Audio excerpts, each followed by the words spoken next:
नमस्कार मित्रों, कैसे हो आप। आशा रखता हूँ कि आप सभी कुशल मंगलमय हैं।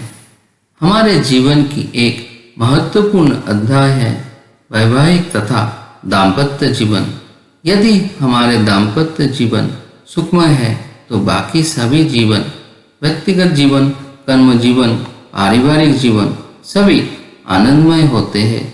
हम सदैव आनंद, सुखी तथा प्रफुल्ल रहते हैं।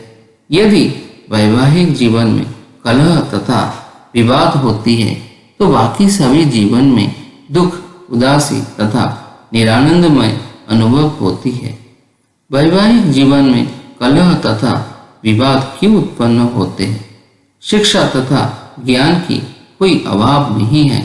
हम सभी विद्यालय, महाविद्यालय, विश्वविद्यालय से ज्ञान तथा शिक्षा प्राप्त करते हैं, तो फिर ये कलह तथा विवाद का कारण क्या है? शायद हम शिक्षा तथा ज्ञान को सही मायने में उपलब्धि नहीं कर पाए। हमारे ज्ञान शायद पुस्तक में ही सीमाबद्ध होकर रह गई।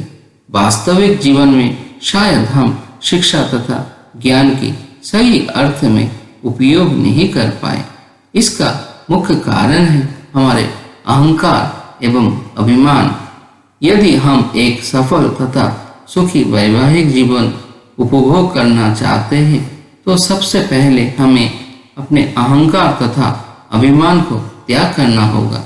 यदि एक पति तथा स्वामी ये सोचे, जब मैं अपने स्त्री का भरण पोषण करने का दायित्व निभा रहा हूँ तो मेरे स्त्री का ये कर्तव्य है कि वो सदैव मेरी बात सुने, मुझे उसकी बात सुनने का कोई आवश्यकता नहीं।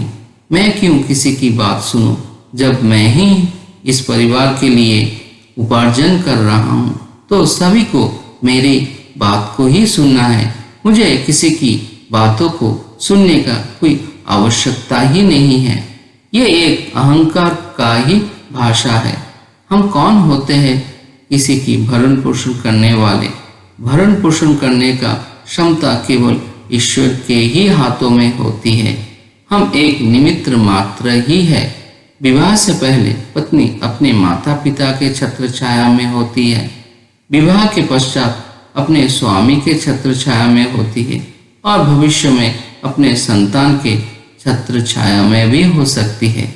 सभी अवस्था में उनका भरण पोषण होता था, होता है और होता ही रहेगा। भरण पोषण करने वाला एकमात्र ईश्वर ही है। माध्यम कोई भी हो सकता है, कभी पिता के माध्यम से, कभी स्वामी के माध्यम से, तो कभी संतान के माध्यम से, परंतु वास्तव में भरण पोषण करने वाला वही है, सबका रचयिता, विश्व ब्रह्मांड के मालिक, स्वयं ईश्वर भगवान। ये ईश्वर की ही परम कृपा है कि जो हमें ये माध्यम होने का सौभाग्य प्राप्त हुआ है। परंतु हम अज्ञानता के कारण, अपने अहंकार एवं अभिमान के कारण ये सोचते हैं कि ये मैंने ही स्वयं किया है। मैं ही हूँ अपने स्त्री तथा परिवार का कर्ता, धर्ता, विधाता। मैं नहीं तो इनका कोई अस्तित्व ही नहीं है। ये सोच हमारे ज्ञानता के कारण, हमारे अहंकार अभिमान के कारण ही है।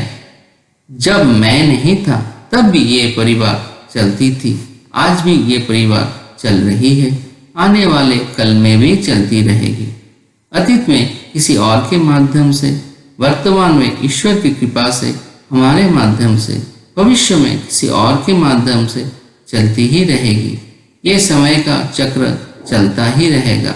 यदि हम कल्याण चाहते हैं तो हमें ये मैं रूपी इस अभिमान तथा अहंकार को त्याग करना होगा। सरल मन से ईश्वर की इस परम कृपा को अनुभव करना होगा, तभी हम एक सुखी दाम्पत्य जीवन जीने की आनंद उपभोग कर पाएंगे। पत्नी तथा एक स्त्री को भी यही सोचना है कि ये ईश्वर की ही परम कृपा है कि मुझे एक नया संसार, एक नई परिवार मिला है। माता पिता स्वरूप सास ससुर मिले, देव स्वरूप पति मिले। विवाह के पश्चात एक पत्नी के लिए स्वामी ही उसकी अभिभावक होते हैं। पिता को जैसे श्रद्धा करते हैं, एक पत्नी को भी अपने पति से तद्रूप श्रद्धा रखना है। तद्रूप पति को भी सोचना है। पत्नी से पहले वो एक नारी जाति है, मातृ स्वरूपा है, बाद में मेरी पत्नी है। अपने माँ को जैसे हम श्रद्धा करते हैं, अपने पत्नी को भी समतुल्य सम्मान करना है। पति पत्नी एक दूसरे की परिपूरक होते हैं। एक दूसरे की अवगुण को नहीं देखना है।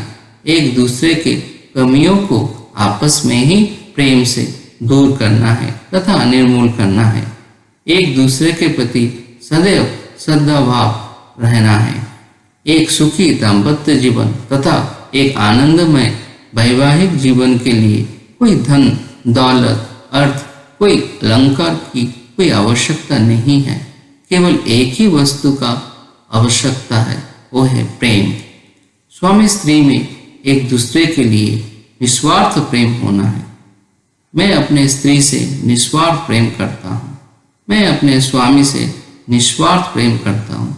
हमें और कुछ नहीं चाहिए। मेरे पति ही है मेरे अनमोल अलंकार। मेरी पत्नी ही है ईश्वर की आशीर्वाद से प्राप्त हुआ अमूल्य उपहार। हमें और किसी संपत्ति की आवश्यकता नहीं। सुख में दुख में हर अवस्था में पति पत्नी को एक दूसरे के साथ निभाना है। हर अवस्था में मेरे पति मेरे साथ है। हर अवस्था में मेरी स्त्री मेरे साथ है। एक दूसरे के लिए ऐसा ही अटूट विश्वास रखना है।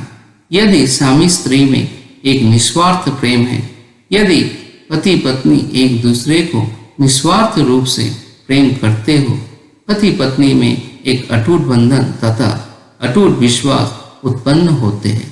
जिस रिश्ते में निस्वार्थ प्रेम एवं अटूट विश्वास होते हैं, उस रिश्ते में सदैव परम सुख तथा परम शांति अनुभव होती है। स्वामी स्त्री का रिश्ता एक पवित्र रिश्ता है। इस पवित्र रिश्ते को विश्वास से, प्रेम से, अटूट बंधन से सदैव पवित्र रखना है।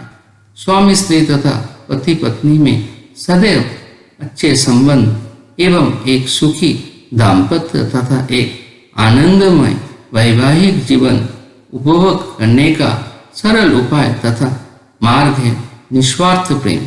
प्रेम केवल प्रेम।